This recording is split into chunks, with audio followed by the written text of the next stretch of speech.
나오고 있죠. 자, 우리 가정에서 그릇을 많이 사용합니다. 그래서 중요한 것은 그 그릇을 금그릇이라 할지라도 불순물이 있으면 쓸 수 없다고 하는 거. 그래서 우리는 질그릇 같은 몸이지만 깨끗이 비워가지고 주님 쓰시기에 합당한 그릇이 되어야 합니다. 하나님은 일을 하셔요. 쉬지 않고 일하고 계십니다. 반대로 마귀란 놈도 일을 합니다. 무슨 일을 하느냐? 구원의 역사를 방해하는 일을 하고 있어요. 쉬지 않고 합니다. 그래서 하나님은 우리에게 말씀하잖아요. 쉬지 말고 기도하라. 일하는 거, 기도하는 게 일하는 겁니다. 근데 기도가 쉽은가요?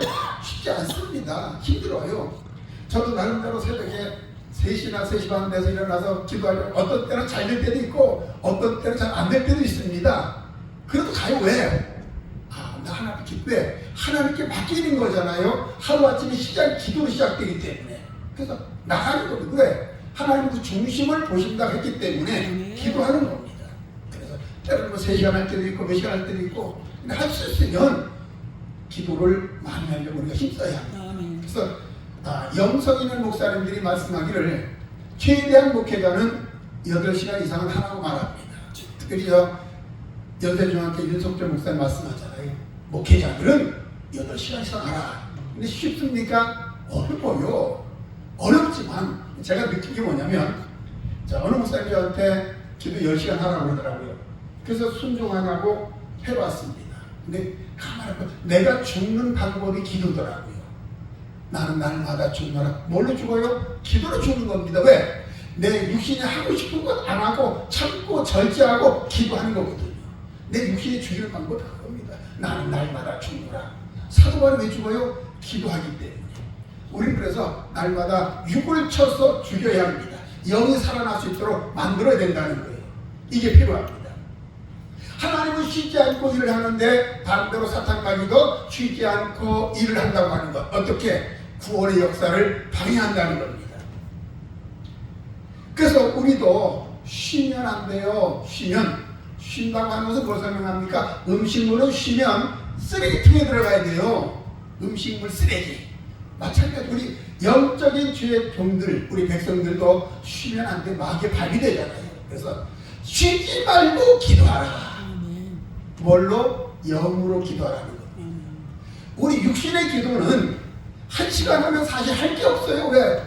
생각이 안 나요. 그래서 반복적으로 할 수 있습니다. 그런데 영의 기도는 계속 할 수 있잖아요. 1시간도 할 수 있고 3시간도 할 수 있고 10시간도 할 수 있는 게 영의 기도거든요. 그러면 쉬지 말고 기도하라고 그랬는데 어떻게? 영으로 기도하라는 겁니다. 그래서 제가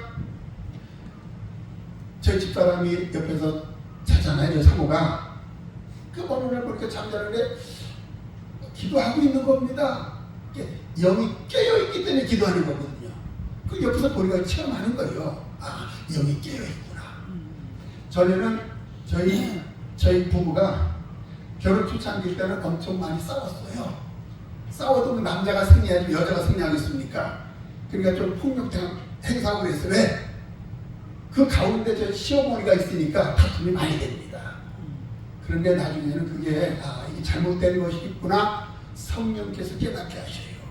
근데 지금은 안 싸워요. 안 싸우면 너무 편합니다. 왜? 영의 자유함이 들어가기 때문에 그런 겁니다. 영의 자유함이 들어가니까 이게 있더라고요.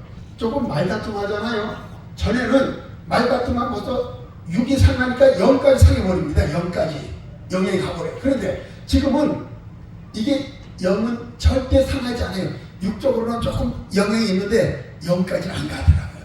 이 단계까지 올라가야 되겠더라고요. 안 그러면 부부싸움 할 때 혈기 때문에 이게 말이 아닙니다. 제가 내성적이지만 또 혈기는 얼마나 강한지 몰라요.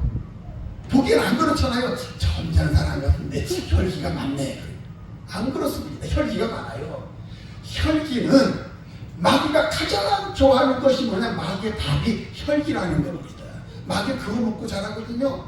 그래서 혈기는 하나님의 유혹을 받을 수 없는 겁니다. 혈기를. 그러니까 우리는 혈기를 어떻게 하라고요? 뽑아버려야 됩니다. 혈기를 누르잖아요. 누르면 나중에는 어떤 결과가 나오냐? 살인까지 나갑니다. 눌러버리면. 참으면 살인까지 간다는 거. 그러니까 뽑아내야 되는 거예요. 성령님을 통해서 뽑아내야만 혈기가 빠져나가야만 주님이 일을 할 수가 있는 겁니다. 혈기가 하나님의 일을 할 수가 없어요. 자, 그래서 하나님은 일꾼을 찾고 계시는데 당신의 백성들과 함께 일하기를 원하십니다. 하나님의 백성과 함께. 또 하나님의 일을 하고 맡길 수 있는 필요한 일꾼들을 찾고 계신다는 겁니다.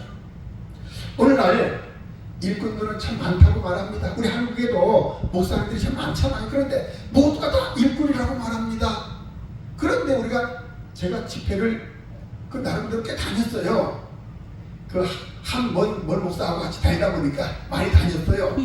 그런데 그 목사님 중에도 괜찮은 목사님 계시고 그 목사님들 중에서도 좀 정신적인 문제가 있는 목사님들 계시더라고요. 어떻게 말하면 양심이 들어가 있다 이렇게 말하는 목사님도 있어요. 그래서 자기는 아주 그냥 목사라고 그냥 떳떳하게 다니잖아요. 참 이게 문제입니다. 문제. 우리는 양심에 붙잡혀 있어서는 안 됩니다. 오직 성령님께만 붙여서 주의를 해야 됩니다. 그러니까 양심에 붙잡혀 있으면서도 자기가 그것을 모른다고 하는 겁니다. 우리는 그것까지 보아야 돼요. 그렇다고 해서 그분들을 함부로 정죄하거나 판단할 수는 없습니다. 그죠? 누가 판단하셔요? 하나님만이 하십니다. 내가 판단할 수는 없어. 그런데 다만 그런 분들도 말씀을 듣고 변화되고 바꿔지면 되는데 안 바뀌어지면 그대로 그냥 가는 거예요. 그 마지막에 뭐예요? 어둠에 붙잡혀서 결국 가는 곳이 어딜까요? 이 문제가 심각한 겁니다. 우리는 성령께 완전히 붙잡힘을 당해야 합니다. 자, 하나님은 일꾼을 찾고 계시죠. 자, 일꾼을 찾고 계신데 어떤 일꾼? 당신의 마음에 맞는 일꾼을 찾고 계신다는 거예요.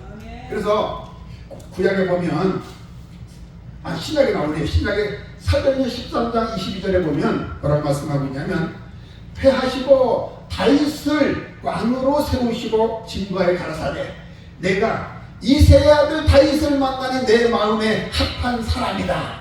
내 뜻을 이루게 하리라 이렇게 말씀하셨어요. 내 뜻을 이루게 하리라. 그럼 하나님의 뜻이 뭘까요? 구원이거든요. 구원인데 이 뜻을 이루게 하리라. 그러니까 다윗을 통해서 예수 그리스도가 나오는 겁니다. 구원의 역사가 일어나는 거예요. 그러니까 신약에 뭐라 했어요? 아브라함과 다윗의 자손 예수 그리스도의 세계다 그랬거든요. 그 예수님이 오시는 거 예수님 구원의 역사입니다. 또 사무엘상 16장 7절에 보면 여호와께서 사무엘에게 이르시되 그 용모와 심장을 보지 말라. 내가 이미 그를 버렸노라. 나의 보는 것은 사람과 같지 아니하니 사람은 외모를 취하거니와 나 여호와는 중심을 보느니라 말씀합니다. 또 이어서 12절에 말씀하기를 이에 보내어 그를 데려오매 그의 빛이 붉고 눈이 빼어나고 얼굴이 아름답더라. 누가? 다윗이. 여호와께서 가라사대 이가 그니 가서 기름을 부어라. 사무엘의 선지자를 통해서 기름을 부었습니다. 왜? 다윗이 그의 빛이 붉었어요. 얼굴빛이 붉었어요. 의미적으로 설명하자면 예수의 피가 흐른다는 겁니다. 또 그의 눈이 빼어났어요. 빼어났다는 말은 우리가 보통 송아지가 눈이 큰데 빼어납니다. 응? 눈이 빼어났다는 것은 영안이 밝았다는 겁니다. 우리는 영안이 밝아야 돼요. 영안 밝아야 다 목사님들 아닙니까? 그래야 성도들을 볼 수가 있잖아요. 성도들이 어떤 마음을 가지고 있고 성도들이 지금 어떤 병에 걸려있고 이것을 보아야 우리가 치료주지. 그거 치료주지 못하면 그 영혼이 왔다가 방황하다가 그냥 타버리는 겁니다. 그래서 영안이 밝아야 된다.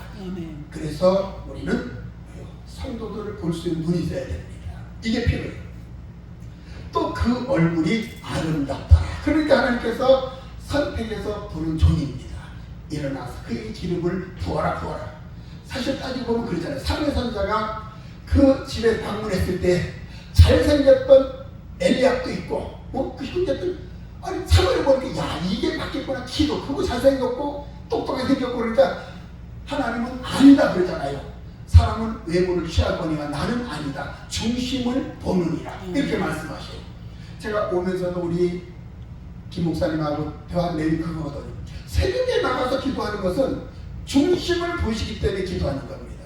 참 그렇더라고요. 우리가 내가 하나님 앞에 아무리 잘한다고 해도 한 게 있을까요? 없잖아요. 그런데 중요한 것은 뭔가가 하려고 하는 모습이 중요하다는 겁니다. 안 하면 못하는 거예요. 그런데 그래도 내가 첫 시간을 하나님께 드려야지.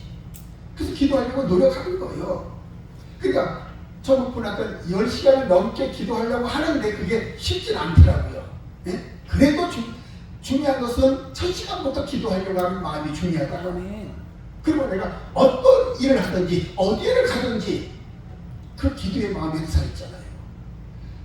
제가 차에다가 전에 있던 차는 CD롬도 있었고 테이프를 넣는 카드 있었거든요. 그래서 그 복음성가나 이런 것들 아니면 설교 말씀 같은 걸 넣어가지고 듣고 다니면서 기도 다녔거든요. 근데 지금은 잘 그게 없어. CD롬이 없으니까 그래서 뭐죠? 만나라는 그 성경책이 있어요. 그걸 하나 가지고 와서 오늘 아침에 틀고 오니까 너무너무 좋은 거예요. 복음성가 틀고 오는데 그래 기도도 잘 되고 예, 그 좋더라고요. 그게 없으면 기도하기가 좀 그렇더라고요. 그러니까 오며 가며 기도하는 겁니다. 하나님 앞에 중심을 보이기 때문에 바로 다윗을 통해서 예수 그리스도가 나옵니다. 구속의 역사를 이루어갑니다. 바로 당신의 마음에 맞는 사람. 오늘날 교회도 많이 있습니다. 또 교인도 많이 있어요. 그러나 당신의 마음에 맞는 사람, 또한 당신의 뜻을 이룰 수 있는 사람, 바로 그 사람을 하나님은 보고 계십니다. 자, 그래서 우리 주님이 쓰시는 그릇이 반드시 되어야 합니다. 그릇에도 여러 종류가 있다고 본문에서 말씀합니다. 오늘 20절에 보면 큰 집에는 금과 은의 그릇이 있을 뿐 아니요 나무와 질그릇도 있어 귀 쓰는 것도 있고 천이 쓰는 것도 있나니 그릇도 많고 그 종류가 많습니다. 자, 그래서 하나님께 합당한 그릇이 되라는 겁니다. 합당한 그릇. 물론 그릇 자체도 하나님 만들어 주셔야죠. 그게 중요합니다. 내가 하려고 하는 것도 아니고 주께서 쓰시게 합당한 그릇을 우리가 바꿔줘야 합니다. 그래서 우리가 할 일을 하기보다는 먼저 하나님께 합당한 그릇이 되어야 합니다. 원망하지 말고 불평하지 말고 하나님께서 쓰시게 합당한 그릇으로 바꿔줍시다. 하나님께서는 주무시지도 않고 또 쉬지도 않고 일을 하고 계시는데 일꾼들은 참 많이도 필요하지만 바로 당신께 합당한 그릇이 되라는 겁니다. 여러분, 우리가 하나님 일을 한다고 지금 자부하고 있잖아요. 자, 그러면 하나님 나를 써주세요 또 중요하지만 먼저 내가 하나님께 쓰시게 합당한 그릇으로 바꿔지라는 겁니다. 이사야가 주의 목소리를 들은즉 이르시되 내가 누구를 보내면 누가 나를 위하여 갈고 할 그때 주여 내가 여기 있나이다 나를 보내소서. 이를 고백하기 전에 이사야 선지자는 바로 하나님께 붙잡힌 사람이 되었습니다. 오늘날 복음으로 말한다면 성령을 받은 사람, 성령의 충만함을 받은 사람입니다. 성령의 역사함을 받았다면, 자, 이 말은 신약의 우리 마태복음에 보면 동정녀 마리아 속에 성령님이 들어가서 역사하시잖아요. 그러니까 예수님의 잉태로 나옵니다. 동정녀는 아주 순결하다 그런 의미가 있습니다. 깨끗하다, 점도 흠도 없다. 그 위에 성령 하나님이 들어가서 역사했더니 생명이 나온 겁니다. 그러면 오늘 우리가 하나님의 일을 하는 것이 급선무가 아니라 하나님께서 쓰시기에 합당한 그릇으로 반드시 바꾸지라는 겁니다. 자, 오늘 하나님이 쓰시는 그릇을 첫째로 뭘로 보느냐? 하나님이 쓰시는 그릇은 깨끗한 그릇이 되어야 합니다. 깨끗하라, 우리 속사람이 바뀌라는 거지. 오늘 21절 보면 그러므로 누구든지 이런 것에서 자기를 깨끗하게 하면 귀 쓰는 그릇이 되어 거룩하고 주인의 쓰심에 합당하며 모든 선한 일에 예비함이 되리라. 하나님은 그릇을 쓰시는데 깨끗한 그릇을 쓰신다는 겁니다. 세상도 마찬가지예요. 우리가 식탁에서 더러운 그릇이 있으면 쓰지 않고 혹 더러우면 그것을 닦게 됩니다. 제가 오늘 이거 오면서 좀 그런 생각이 들더라고요. 점심 식사까지 와서 너무 감사하고 회를 먹어서 좋은데 배부른데, 그래도 그냥 우리 원장님이 밥을 해놓고 가면 우리 거기 먹고 반찬 먹고 내가 설거지하면 딱 될 텐데 그 생각을 했어요. 저 설거지 잘하거든요. 그것도 저희 집 사람은 1시간 하는데 저는 30분 해버려요. 빠르죠. 설거지 재밌어요. 사실 할 거면 안팎을 다 닦고 폭풍을 싹 닦고 나중에 또 해물 싹 닦고. 근데 그 설거지 하는 것도 그 습관인 것 같고요. 고집 같더라고요. 저희 집 사람은 설거지를 하면 그 좀 저하고 방식이 틀려요. 물로만 씻으려고 그래요. 푹푹 묻은 거를 그릇을. 저는 안 그러잖아요.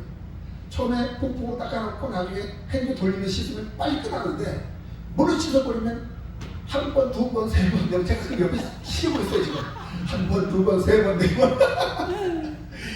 그래 이게 안 바뀌어져. 아무리 얘기해도 안 바뀌어져요. 그래서 차라리 내가 하는 게 낫겠다. 그렇더라고요. 뭐 어쩌겠어요. 뭐 이렇게 어떻게 나왔는데 바꿀 수 없는 거지. 하나님 하시는 일이니까.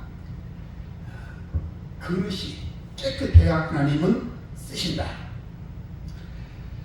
자, 하나님께 쓰시는 그릇은 깨끗한 그릇인데 범죄타락한 인간은 전부가 깨끗한 그릇이 아닙니다. 다 더러운 그릇이에요. 아까 우리가 찬양했잖아요. 더러운 이 그릇을 무엇에 쓰시려고? 그 찬양을 했잖아요. 그래서 제가 여기 맞는 곡이구나 찾은 겁니다. 얼마나 좋아요. 찬양을 통해서 복음을 드러내고 말씀을 통해서 복음을 드러내고 이게 중요합니다.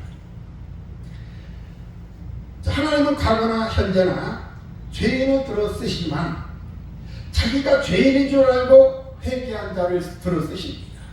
그래서 제가 아는 분은 왜 저한테 하는 소리가 왜 윤 목사님은 설교할 때마다 죄인을 너무 강조하느냐. 그런데 사실은요, 그분이 한 가지를 모르는 사실이 있더라고요. 왜? 우리는 용서받은 죄인이거든요. 그래서 십자가는 누가 지느냐? 죄인이 지는 겁니다. 예수님도 죄가 없으신 그 예수님이 십자가를 지셨거든요. 마찬가지로 용서받은 죄인이 십자가를 지는 겁니다. 무슨 십자가? 내 이웃의 십자가를 지고 하는 거예요. 나는 의인이다라고 하는 사람은 십자가를 못 져요. 용서받은 죄인이 진다니까요. 그 죄인이 지는데 저한테 막 그거 가지고 막 한참 목욕탕에서 신랑했다니까요. 그 목사님하고. 그래서 좀 그 때문에 제가 한편 그 슬럼프에 빠졌어요. 그때 아니더라고요. 용서받은 죄인이. 예수님도 죄인이 되셔서 십자가 지셔서 우리 영혼을 구원하셨잖아요. 마찬가지로 우리도 용서받은 죄인이기 때문에 십자가를 져야 내 이웃을 우리가 사랑할 수 있는 겁니다. 구원할 수 있는 겁니다. 방법이 그거예요.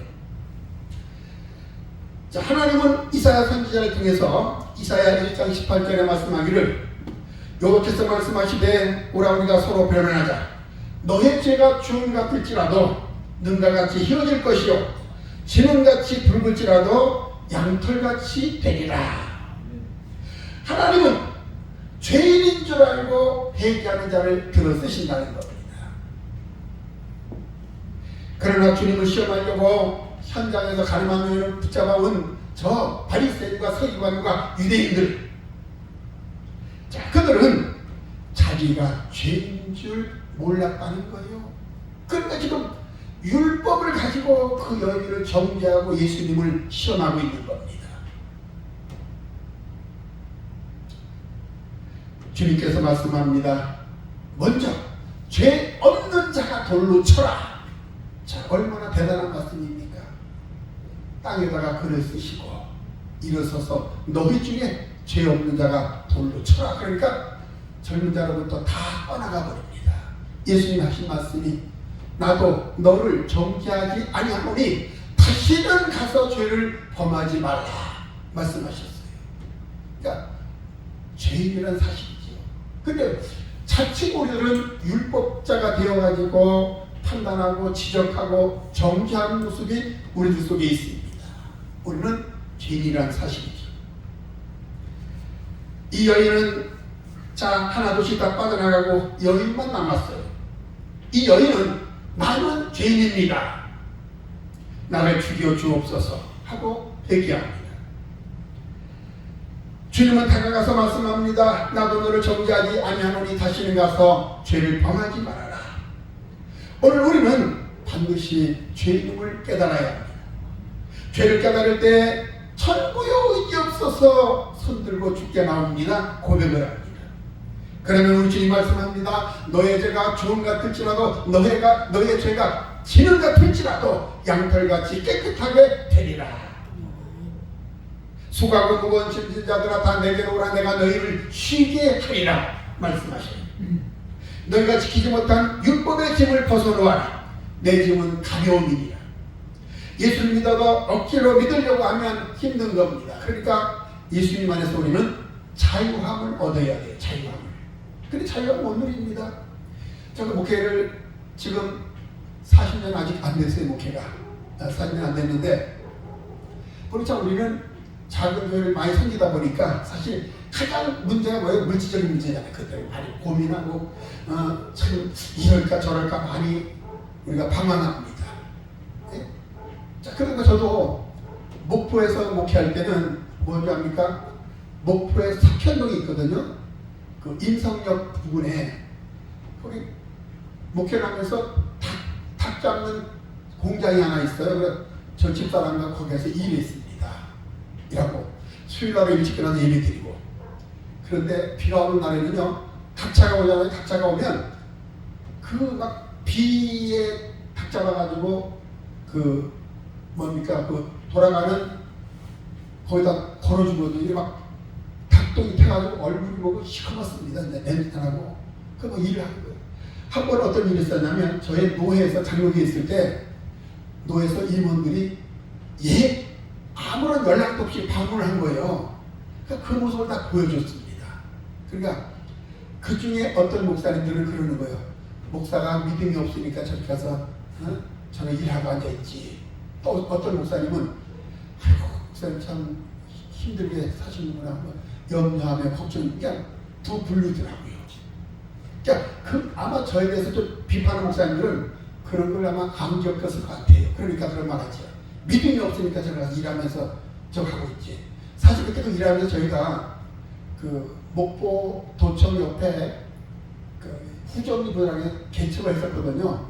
어떤 건물이었냐면 그 돼지 키우고 막 이런 그 창고인데 저희가 빌려가지고 바닥 싹 공구리하고 창문 없는 거 창문 달고 선풍기 달고 교회를 했는데 돈이 없잖아요. 카드를 5개 가지고 있으면 다 긁어버린 거예요. 그래가지고 그 돈 가지고 세멘트 사고 모래 사고 그래가지고 해놓은 거거든요. 그러다 보니까 빛이 계속 북쪽에 오니까 누군가 일하는 거예요.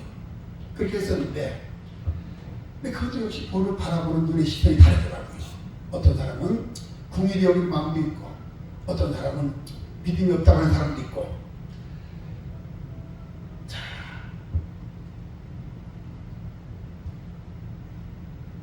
예수를 믿어도 억지로 믿으려고 하면 힘든 겁니다.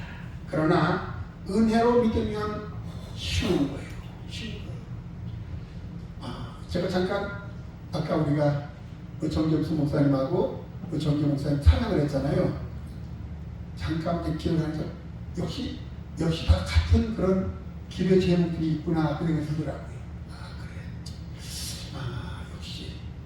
뭐 우리가 다른 게 있겠어요? 하나님 열어주시고 하나님 채워주시고 은혜를 주시고 그런 거더라고요. 그래서 그래 목사님 나 거기서 거기구나 그 생각했습니다. 은혜로 믿으면 편합니다. 내가 봉사하고 내가 전도하고 내가 헌신하려고 하니까 힘든 거예요. 내가 하려고 하니까. 그러나 은혜로 하면 그분이 하는 겁니다. 내 안에 계신 그분이 일합니다.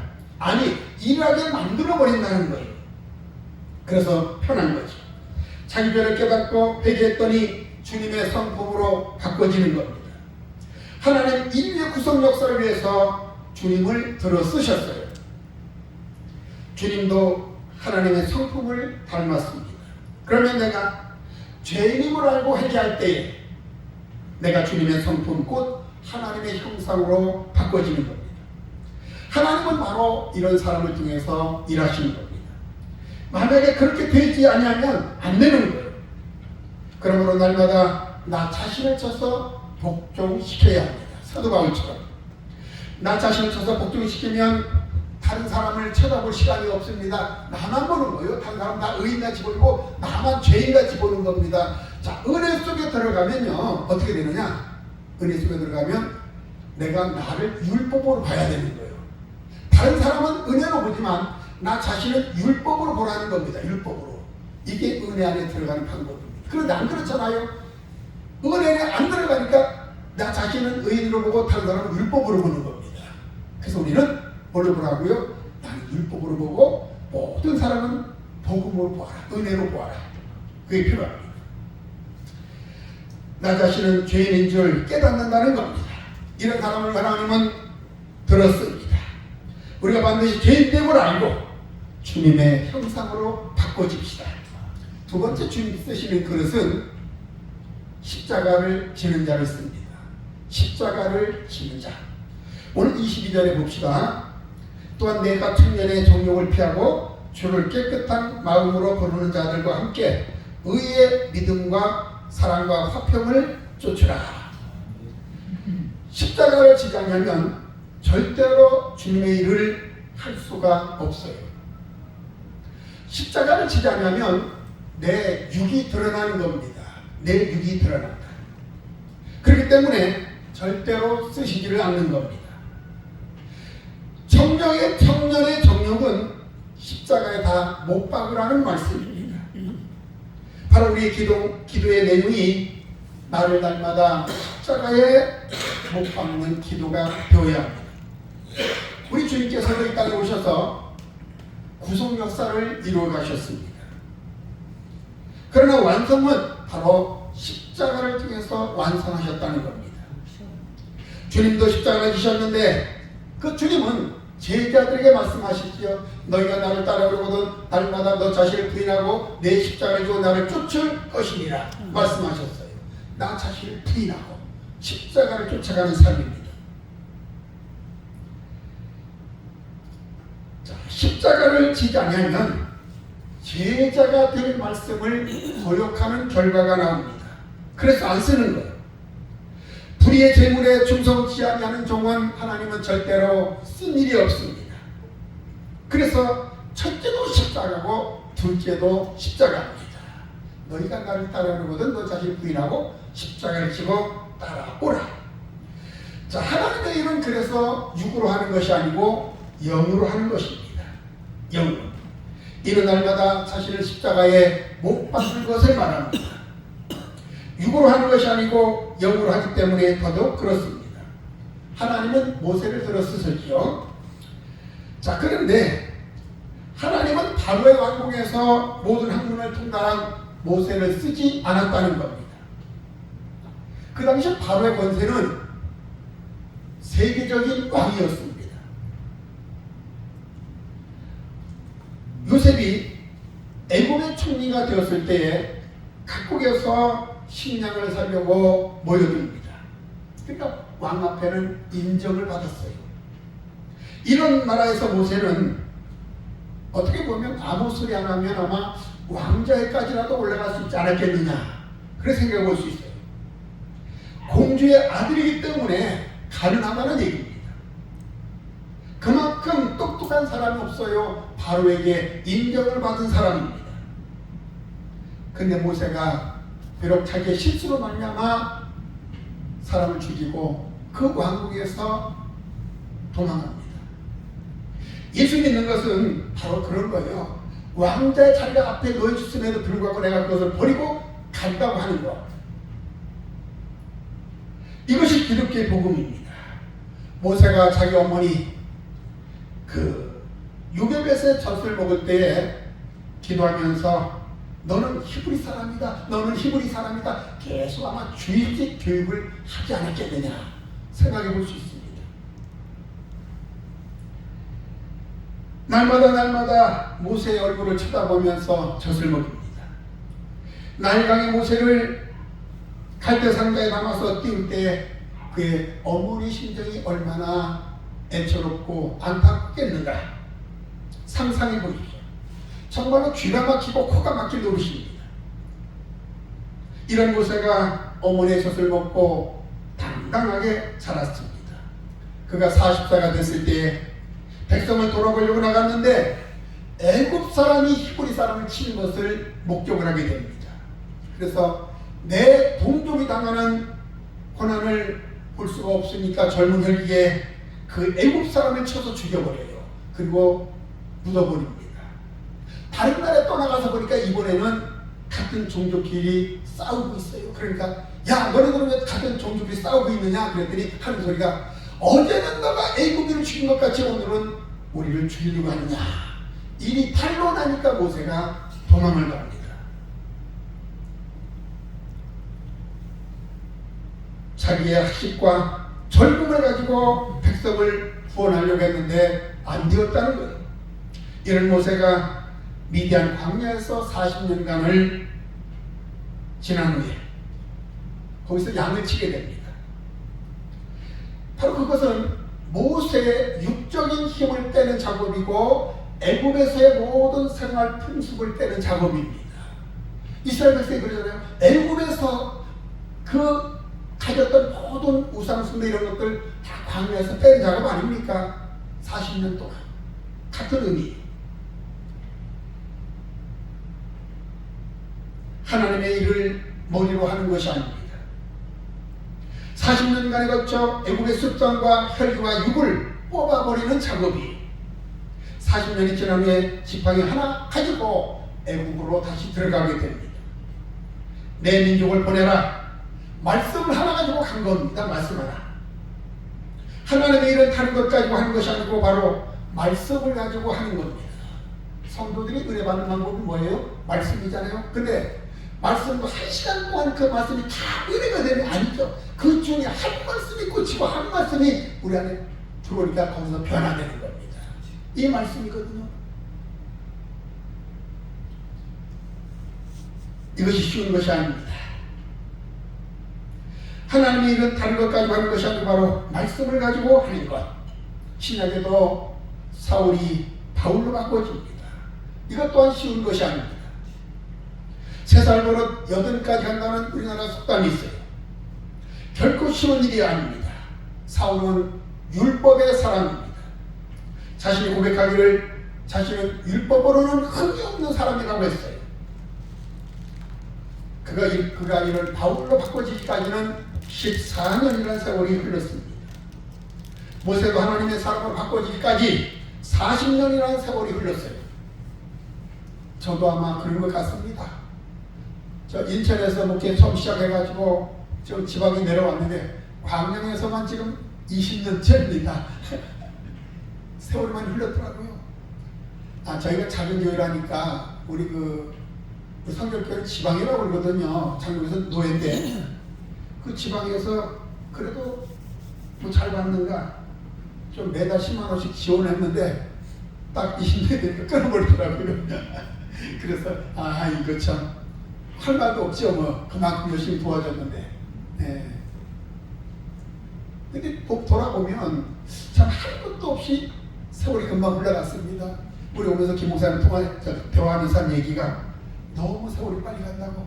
진짜 그래요. 한번 뒤돌아보면 아무것도 없는데 세월을 그냥 유수같이 빨리 흘러갑니다. 40년이 지난 후에 하나님은 모세에게 가라고 합니다. 자, 그랬더니 이제는 모세가 안 가려고 그래요. 사람이 그런 것 같습니다. 젊었을 때 20대 30대 같으면 막 뭐 또 할 것 같은데 나이가 먹어가니까 뭔가 추진하려고 힘이 약해버려요. 계산을 해보게 되고 그러잖아요. 목회도 똑같더라고요. 젊었을 때 막 개척도 하고 막 그냥 뭐 이것저것 물건 안 갈았는데 나이가 먹어가니까 계산합니다. 될까 안 될까 막 인간적인 계산이 많이 들어갑니다. 모세가 안 가려고 합니다. 그러나 하나님이 표적을 주어서 강권적으로 밀어버립니다. 그러니까 모세가 또 말합니다. 나는 못 갑니다. 나는 부족합니다. 버티니까. 하나님 말씀하기를 내가 가지고 있는 것이 무엇이냐? 지팡이입니다. 지팡이를 던져라. 그랬더니 뱀이 되어버렸어요. 하나님께서 뱀의 꼬리를 잡아라. 꼬리를 잡았더니 지팡이가 됐습니다. 그래도 모세가 못 간다고 해요. 그러니까 또 뭐 했습니까? 손을 안주머니에 넣어봐라. 넣다 빼보니까 문둥이가 됐어요. 또 다시 넣다 빼니까 정상으로 회복됐습니다. 그래도 모세가 못 간다라고 말하죠.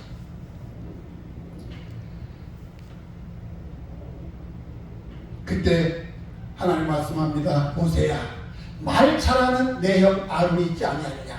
그가 지금 이리로 오고 있는 중이다. 그러니까 거기서도 보면 모세를 통해서 모세가 아론의 귀에 말을 넣어주니까 아론이 가서 대신 설명을 합니다. 대신 말을 해요. 그러니까 이 설교는 말을 넣어주는 것과 같아요. 귀에다가 넣어줄 때 그 말씀이 양약이 되는 겁니다. 꿀송이가 되는 겁니다. 자, 이 말은 모세에게 십자가를 지라는 말씀입니다. 하나님의 쓰시는 사람은 바로 믿음의 사람을 쓰시고 깨끗한 사람을 쓰시고 십자가를 지는 사람을 쓰시는 겁니다. 근데 오늘날 보면 여러분 십자가를 칩시다. 그러면 다 떠나가 버립니다. 뭐라 그래요? 교회가 이 교회가 있냐? 교회가 사방천지 다 교회인데 가버려요. 십자가를 안 진다는 겁니다. 교회 와도 뒷자리에 앉았다 그냥 축도하기 전에 가버린 것이 바로 오늘날의 모습이죠. 물론 여기에 우리 목사님들의 책임이 있어요. 왜? 영으로 끄지 못하기 때문에 그런 겁니다. 영을 어구할 수 없기 때문에 그런 거예요. 십자가를 져야 생명입니다. 기독교는 전복입니다. 전복. 우리 김 목사님은 주사랑 전복교예요. 전복해야 되는데 읍내까지 가서 전복하려고 하는데 다시 후퇴했어 지금. 다시 원리치로 와가지고 이제 다시 전복하려고 합니다. 하나님 또 한 걸음 뒤로 물러설 수 있어요. 그죠? 또 나가도 됩니다. 힘있게 나가시기 바랍니다. 상식이 아니고 이론이 아니고 십자가는 정복이다. 정복. 세 번째로 주님이 쓰시는 그릇은 성령 충만함을 받아야 합니다. 성령 충만함. 26절 저희 육체와 마귀의 올무에서 벗어나 하나님께 사로잡힌 바 되어 그 뜻을 쫓게 하실까 하니라. 마귀의 올무에 걸린 사람은 마귀의 일을 합니다. 마귀의 일. 하나님의 일을 하려면 반드시 마귀의 올무에서 벗어나야 돼요. 마귀의 올무에서 벗어난 사람은 반드시 성령에 붙잡힌 사람이 되는 겁니다. 그래서 오늘날 우리는 성령을 충만히 받아라라고 말하니 거기 있는 겁니다. 지금 때는 성령 시대잖아요. 그래서 성령 받되 성령의 충만함을 받으라. 그러니까 계시록에는 뭐라고 그랬어요? 7명으로 강하게 받으라고 그랬습니다. 7명. 그러니까 7이라는 숫자는 완전 숫자 아닙니까? 그래서 가끔 제가 설교할 때 그 얘기하지만 구약은 불뱀이라고 해서 물뱀. 왜? 물뱀은 물면 따끔하고 말아버려요. 근데 그 물뱀이 자라서 신약에 뭐로 나왔다고요? 독사가 됐거든. 독사는 우리 눈에 보이고 물면은 잘못하면 죽어요. 전 독사한테 물려봤기 때문에 알거든요. 독사한테 한번 물리고 나서는 그다음 뱀같이 안 보이더라고요. 뱀 보면 다 잡아버립니다. 지금도 뱀 보면 충분히 잡을 수 있으면 저는 안 잡아버려요. 왜? 생태계 보호 때문에. 뱀이 있어야 쥐를 잡아먹고 그래야 이 자연 생태계가 잘 흘러가거든요. 작년 재작년에 우리 한 목사님 같이 우리 광양에 왔는데 고사리 꽁겨봐가지고 뱀 뚜대 잡아버리더라고. 독사 한 마리 있는 걸. 대단합니다. 자, 그래서 신약은 독사로 나오고 계시록에는 뭘로 나온다고요? 용으로 나온다고 해서 용은 우리 눈에 안 보입니다. 마지막 때는 영적인 싸움이고 사상 싸움이고 이 싸움이거든요. 이 싸움은 영이 깨어 있어야만 이 싸움에서 이길 수 있습니다. 그래서 우리는 성령 받되 충만히 받아라. 7명으로 강하게 받아야 우리가 나를 이기고 죄를 이기고 세상을 이기고 승리할 수 있어요. 그렇지 않으면 안 됩니다.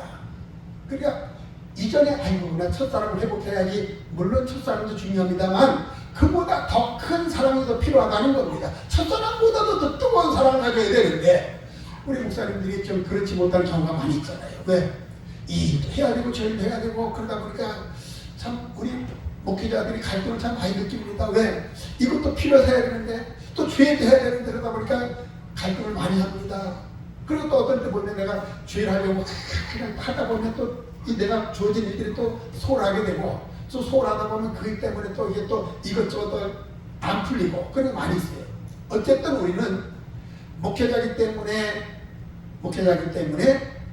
우선 중요한 것은 하나님의 일이라고 하는 것, 하나님 앞에 기도하는 것이 먼저라고 하는 것, 그리고는 그 다음에는 그냥 주어진 일 조금씩 하면 됩니다. 그래서 항상 우리 목회자는 자유함이 들어가야 돼요. 자유함. 믿음 안에서 예수님 안에서 자유함이 있어야 우리가 눌리지 않죠. 안 그러면 자꾸 눌려버려요. 자유함이 필요합니다. 세 번째는 바로 주님이 쓰시는 그릇은 성령의 충만함을 받으라. 오늘날 예수 믿는 것은 성령님을 충만히 받아버리면 내가 하는 것이 아니라 성령님이 나를 통해서 나를 도구로 사용하셔서 주의 일을 하는 겁니다. 내가 했다고 내가 자랑할 수 있나요? 없어요. 왜? 주님이 나를 도구로 사용해 주심을 감사합니다. 도구로 써주심을 감사합니다. 영광 돌리는 거예요. 그러면 우리 주님이 그럴까요?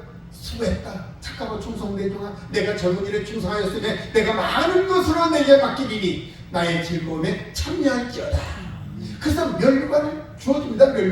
멸관 주어주면 어떻게 해요? 우리는 주여 이 무익한 종을 사용해 주셔서 감사합니다. 이 멸관은 주님 것입니다. 주님께 돌려드리는 겁니다. 이게 성경적인 방법이에요. 그런데 많은 사람들, 우리 목사님 중에서 부흥한 목사님들 보면 자기가 자기 영광 받아버리는 경우가 있어요.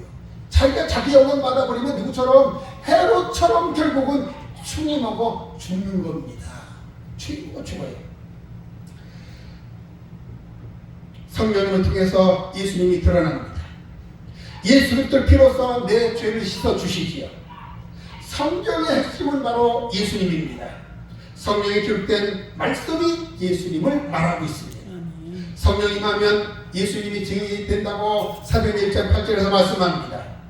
자, 그래서 세상적인 그런 증인과 세상 법적인 증인과 그 세상의 법적인 증인은 본대로 사실대로 말하지만, 자, 성령이 내 안에 충만히 임하면 예수님에게 역사했던 것처럼 나에게도 똑같은 역사가 일어납니다. 내가 십자가를 체험하고 부활을 체험하고 그 고통을 경험하고 예수 믿었던 그 주님의 부활의 기쁨을 내가 맛보게 되는 겁니다. 이것이 바로 증인이라는 겁니다. 증인. 그래서 증인의 삶을 살아줘야 되는 거예요. 예수님도 그렇습니다. 예수님도 하늘의 삶을 그대로 이 땅에서 사셨습니다. 그렇다면 우리도 주님의 삶을 살아줘야 되는 거예요. 주님의 삶을. 그 주님은 우리에게 마지막 부탁하신 말씀이 있어요. 복음을 전하는 것이 주님의 부탁입니다. 그것이 바로 주님의 삶이에요.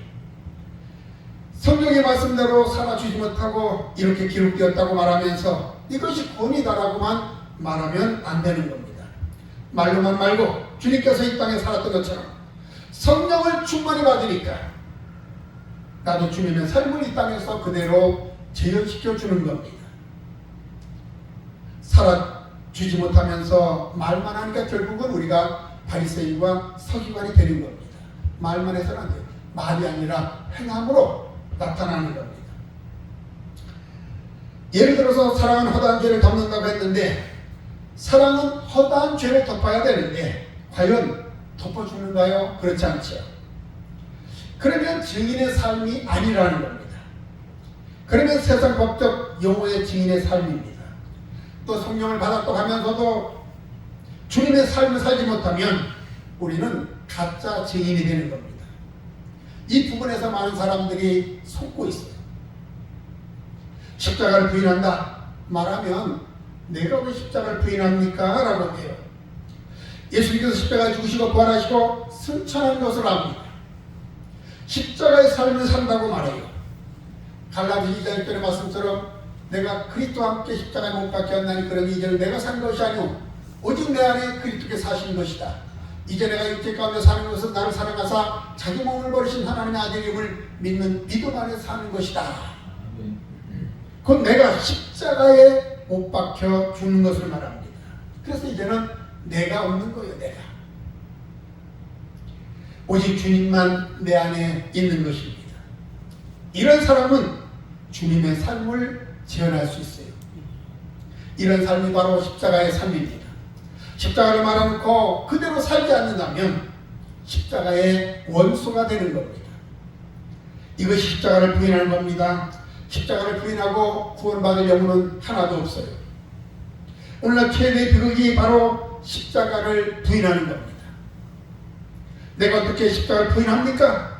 나 십자가를 믿는다고 하면서도 땅의 삶만 산다면, 땅을 위해서만 산다면 그 사람은 십자가를 부인하는 겁니다. 십자가의 삶은 위를 바라보고 사는 삶입니다. 하늘만 바라보고 사는 삶이에요. 오늘날 십자가의 삶을 산다고 하면서도 아래만 보고 삽니다. 무엇을 먹을까? 무엇을 입을까? 무엇을 마실까? 이런 다 이방인들이 구하는 것이요. 너희 하나님께서는 너에게 있어야 할 것을 이미 아시느니라. 그러므로 너희는 먼저 그의 나라와 그의 의를 구하라. 그러면 이 모든 것을 너희에게 더하시리라. 이 역사가 있습니다. 혹 어린아이는 넘어질 수가 있어요. 이는 다시 일으켜주면 됩니다. 성령 임한 사람은 그분의 삶을 살 수밖에 없어요. 정말 내가 십자가의 삶을 살고 있는가? 우리는 이 말씀의 자신을 비춰보아야 합니다. 내 안에 십자가가 있는가? 없는가? 십자가의 삶을 살지 못하면서 십자가를 말할 수는 없습니다. 내가 그리스도와 함께 십자가를 못 박혀 하는 그러니 먹더니 마시더니 다 하나님의 영광을 위해 살라고 우리는 말을 하지만 그분의 삶을 안 산다면 우리는 십자가의 삶을 부인하는 겁니다. 가장 중요한 것은 성령의 충만을 받으면 우리 모두가 다 그리스도의 삶으로 바꿔지는 겁니다. 하나님은 반드시 성령의 사람만 씁니다. 이런 사람은 의의 도구가 돼요. 그렇지 않다면 악의 도구가 되는 겁니다. 의의 도구를 하나님이 어떻게 쓰시겠습니까? 악의 도구를 어떻게 하나님이 쓰시겠습니까? 오직 의의 도구만 쓰십니다. 예를 들어서 자식이 잘못했을 때 부모는 자식에게 매를 듭니다. 매를 들어요. 그런데 어떻게 해요? 매를 들고 그 매가 또 밉죠.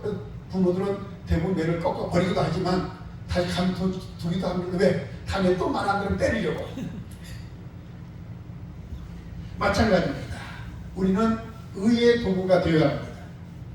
구약에서 보면 이스라엘이 범죄할 때 이방 나라를 사용해서 이스라엘을 징계합니다. 그러나 하나님은 매로 사용한 이방 나라들을 다시 멸망시킨 것을 볼 수가 있어요. 즉 이스라엘을 망하게 한 아수르를 바벨론에게 망하게 했고 유다를 멸망시킨 바벨론을 메대 파사에게 망하게 만들어버립니다. 내 사랑하는 자녀를 침내가 얄미워서 다시 징계해버린다는 거예요. 그러니까 악의 도구로 쓰임받고도 결국은 버림당한다는 거죠. 이것이 이스라엘의 역사입니다. 우리는 반드시 의의 도구로 쓰임받아야 합니다. 사랑하는 여러분, 주님이 쓰시는 사람은 어떤 사람? 믿음의 사람, 기도의 사람, 살아있는 사람을 들어 쓰십니다. 이런 사람만 되기만 하면 우리가 어떤 상황이 있더라도 우리 하나님은 반드시 우리를 들어 쓰신다는 겁니다. 이런 위대한 역사를 이뤄가는 오늘 우리 모임 주의 우리 목회자님들 되기를 주의 이름으로 축원합니다.